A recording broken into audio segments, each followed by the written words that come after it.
آهنگی که تو سکانس معروف پایتخت پخش شد یه داستان غمگین پشتشه.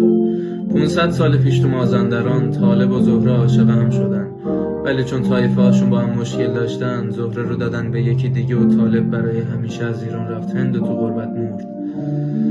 محلیا میگن وقتی خبر به گوش زهره رسید به بهونه شستن لباسا رفت لب رود و دیگه هیچ وقت برنگشت. نتون بلال رگلی ها کنه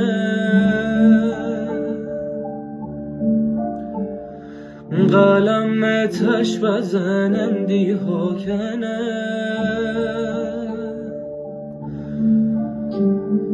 نتون به تمهلر دست بایرم نتون به ترک عاشقی ها کنه نوونه به هارات تیده ندارو بلبل شونه دارو نینقه